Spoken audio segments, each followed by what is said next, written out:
In a town built on legacy and reputation, the truth was buried beneath power, privilege, and secrets too dark to imagine. This full true crime episode explores the unraveling of a prominent Southern family after a series of events shook their tight-knit community. When respected attorney Grant Holloway was found shot under mysterious circumstances, what seemed like an attempted suicide soon spiraled into a nationwide scandal involving murder, for-hire, stolen money, and conspiracy. Through exclusive interviews, first-hand accounts, and legal records, this episode follows the emotional toll on the victims' families, the shocking twists in the courtroom, and the haunting question that still lingers. Was this the work of one man or a system built to protect him?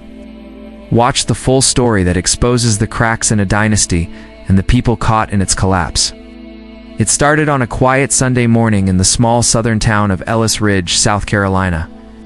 A single gunshot rang out across the 200-acre Holloway estate, cutting through the thick stillness like a warning. Within minutes, 911 was flooded with calls, some from neighbors, one from a passing motorist. But the call that would change everything came from a man gasping for breath, bleeding from the side of his head. His name was Grant Holloway, local attorney, community leader, and heir to one of the oldest and most powerful families in the county. "I've been shot," he said, struggling through his words. "I don't know who did it. I need help." That was the first lie. Grant Holloway's shooting was supposed to be an open and shut case.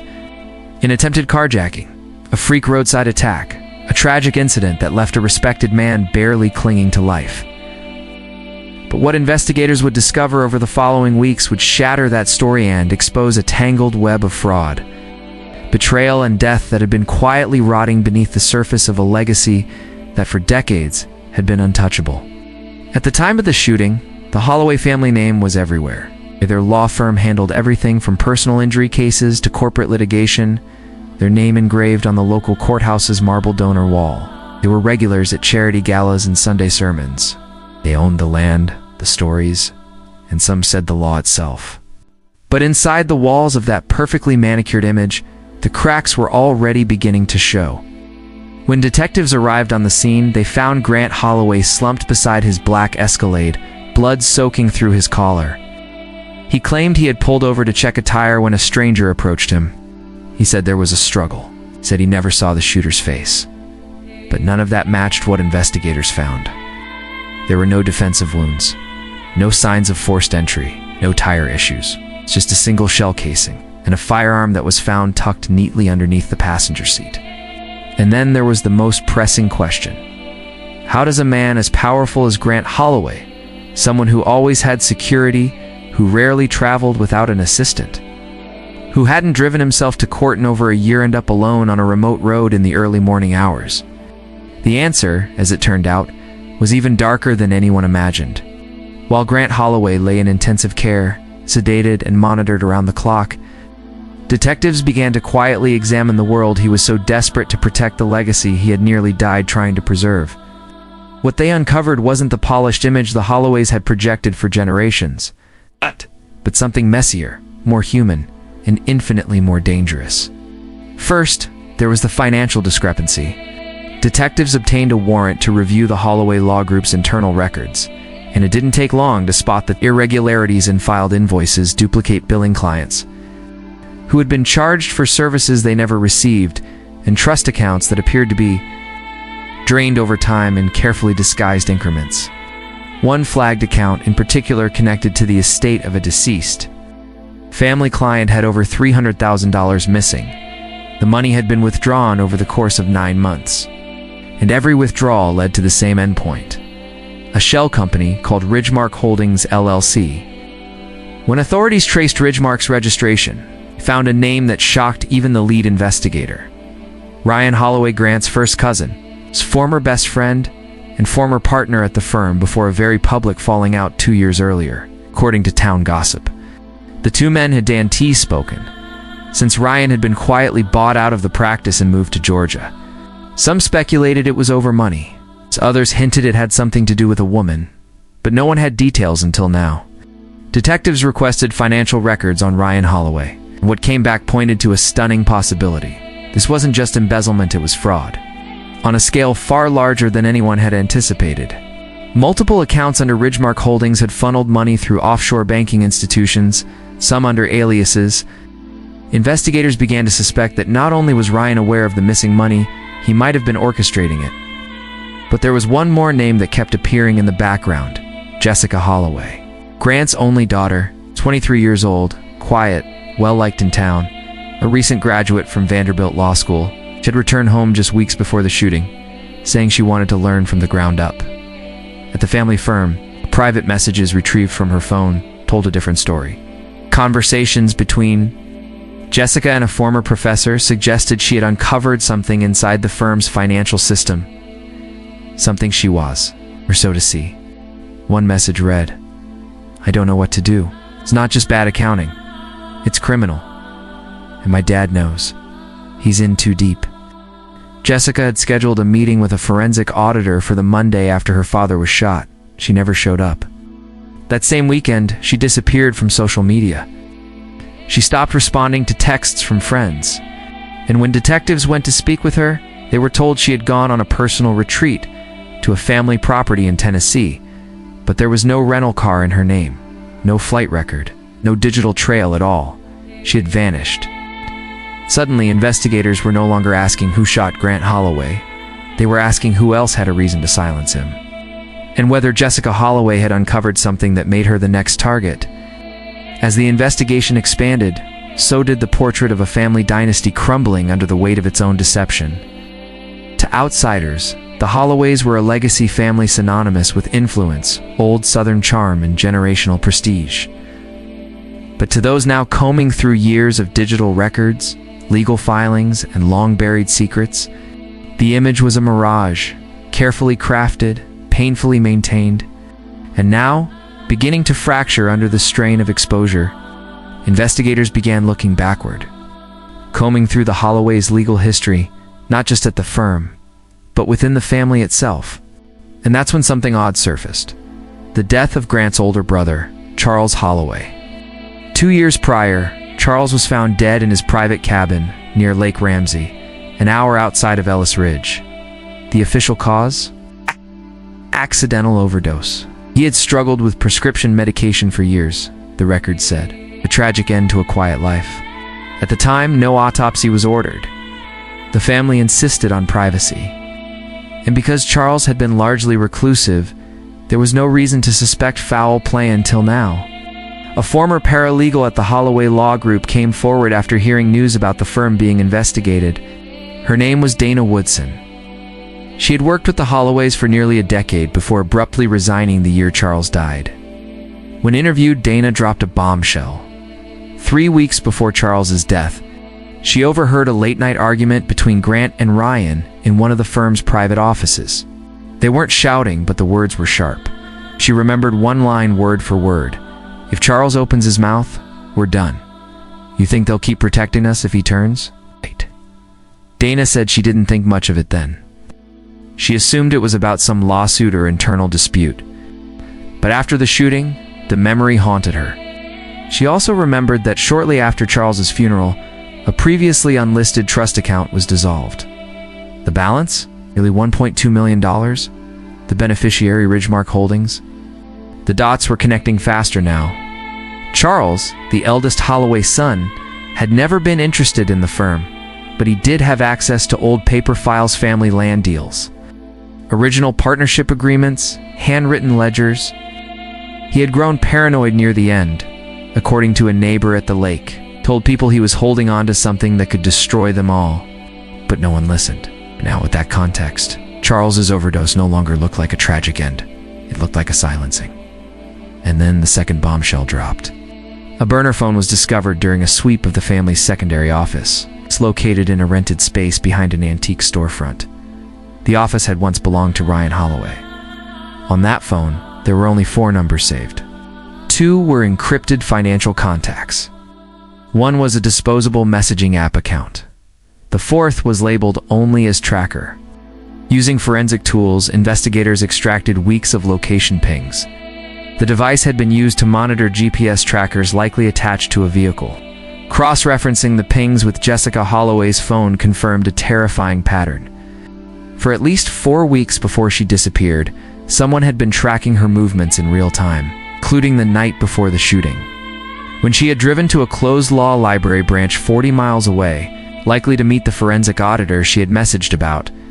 And then, the final call made from the burner phone, logged at 3:12 a.m., 2 hours before Grant Holloway was shot, was to a man named Travis Lane, a name that meant little until investigators ran his record. Convicted felon, former Marine, released from prison 6 months earlier.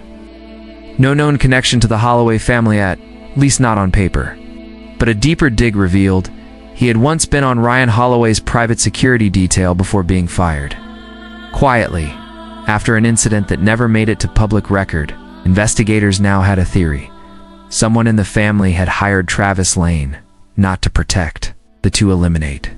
The theory became more than just suspicion when surveillance footage surfaced from a gas station 4 miles from the shooting scene lane.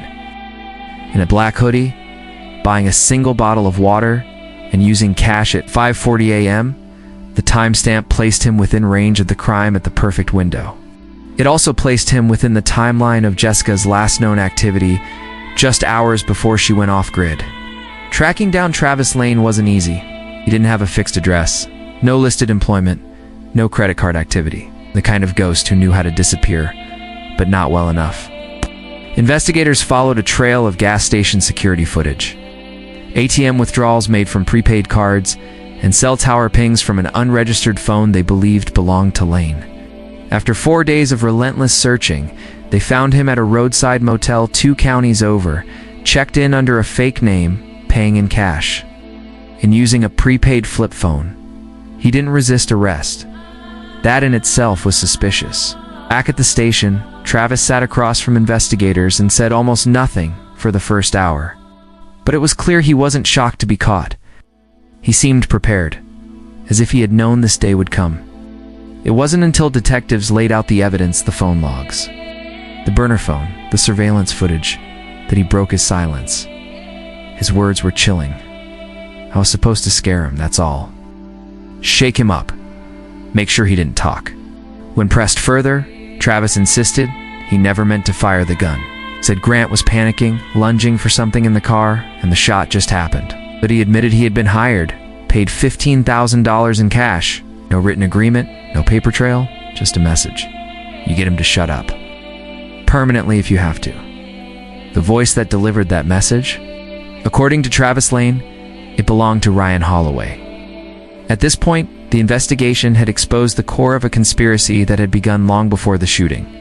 A tangled network of power plays, stolen money, suppressed voices, and now attempted murder.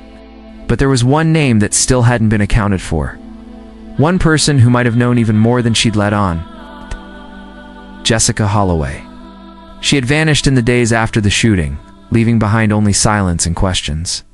But now, as the story unfolded in headlines and news tickers across the country, a woman matching her description was spotted entering a federal building in Charlotte, North Carolina.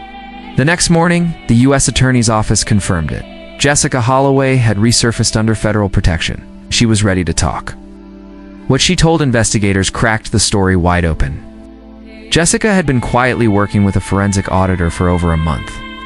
She had uncovered doctored financial statements going back more than 5 years.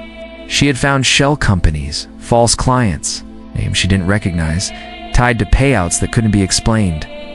But it wasn't until she confronted her father that the fear truly began. According to Jessica, Grant begged her not to go to the authorities. Not because he wanted to cover it up, but because he feared what Ryan would do. Her father had discovered the fraud 6 months earlier, but had been threatened into silence. Jessica said he'd been meeting with a private investigator, trying to gather evidence quietly, building a file he could use as leverage. But he waited too long. Jessica believed her father knew the attempt on his life was coming. That he staged the meeting on that roadside stretch of highway, knowing it might be his last shot, figuratively and literally, to protect what was left of the family. Jessica also revealed that the Holloways had kept more than financial secrets. Buried within old digital backups files no one had touched for years, she found evidence of unethical legal maneuvers, forged signatures on real estate deeds, private settlements funneled into offshore accounts, and court transcripts altered in cases the family firm had represented. When she confronted her Uncle Ryan, he didn't deny it. "He told me I was naive," she said in her deposition. "He said, 'Do you think we built all this by following rules?'" Jessica's decision to disappear wasn't fear, which is strategy. She knew the family name still carried influence. She didn't trust local law enforcement, so she went straight to the federal level. Her testimony solidified the case. The courthouse in Ellis Ridge had never seen this kind of spectacle. Reporters lined the sidewalks before sunrise. Satellite trucks stretched around the block. National outlets had descended on the town like a wave dateline. CNN, even international media, all hungry for the story behind the Southern scandal that had captivated the country. This wasn't just a trial anymore, it was a reckoning. And at the center of it all stood Ryan Holloway, once the golden boy of the Holloway name, now shackled, pale and silent as he was escorted into the courtroom. The charges against him were staggering. Conspiracy to commit murder, attempted murder, mail and wire fraud, obstruction of justice, and more than a dozen counts of financial crimes stretching across state lines. The prosecution called it one of the most sophisticated white-collar schemes ever, orchestrated under the guise of family legacy. But what the public really wanted, what the victims' families wanted, was the truth behind the power. The moment someone finally said out loud what so many had whispered for years, that Ellis Ridge had never been run by justice, but by fear. Prosecutors wasted no time unraveling the Holloway myth. They began with the financials, walking the jury step by step through the trail of deception. They showed how Ridgemark Holdings had been used to move embezzled client funds into foreign banks, laundered through real estate transactions and fake consulting firms. They proved that Ryan had created false identities to sign off on transfers, that he had used the firm's trust account as his personal ATM, that he had blackmailed 2 former employees into silence with threats of litigation and, in one case, personal embarrassment involving a sealed divorce case. But the emotional core of the trial came not from spreadsheets or bank records. It came from the people who had lived in the Holloways. Shadow Ann finally stepped into the light. Charles Holloway's former housekeeper took the stand. She testified about how Charles had confided in her weeks before his death. He told her he feared Ryan was trying to take over what little control he still had of the family estate. He had mentioned a folder kept in his cabin, containing everything, though the folder was never found. She broke down on the stand when she admitted she hadn't believed him at the time. "I thought he was just drinking again," she whispered through tears. "I didn't know he was right." Then came Travis Lane, shackled, stone-faced, but direct. He confirmed, under oath, that Ryan had hired him to silence a problem. He said Ryan never used the word kill. But the implication was clear. "He told me to take care of it permanently if necessary." That's what he said, word for word. When asked why he took the job, Travis responded, "Because men like him don't go to prison. And because I needed the money?" His testimony shocked even seasoned court reporters. It wasn't just damning it was devastating. But no witness had more impact than Jessica Holloway. She entered the courtroom with quiet strength, dressed simply, her long hair pulled back, a small stack of papers in hand. Her testimony spanned 2 days. She spoke calmly, clearly, walking the court through the moment she realized her family's reputation was built on lies. She described how her father had begun digging into Ryan's records, after receiving anonymous letters hinting that the firm was being investigated by a federal agency. She explained how she discovered the ledger entries, how she contacted a professor she trusted more than anyone else, and how her father, once he saw what she had uncovered, had urged her not to go to the police but to leave town and find someone who couldn't be bought. She closed her testimony with a line that echoed far beyond the courtroom. "People say family means loyalty, but real loyalty doesn't mean covering up evil. It means stopping at Tevin if it's your own blood." The courtroom was silent. The defense, cornered and desperate, tried to paint Jessica as a scorned daughter seeking revenge, arguing that her testimony was too convenient to rehearsed. But the damage had already been done. The jury had seen the recordings. They'd heard the voices. They'd followed the money. And they'd watched a daughter with everything to lose take the stand against the man who had once cradled her as a child. It took the jury just under 4 hours to return their verdict. The courtroom was hushed as the four persons stood, voice steady, eyes fixed forward. We, the jury, find the defendant, Ryan Holloway, guilty on all counts. No reaction from Ryan, no protest, no final word. Just a flicker of something, maybe resignation, maybe defiance before he was led away in silence. The judge sentenced him to life in federal prison without the possibility of parole.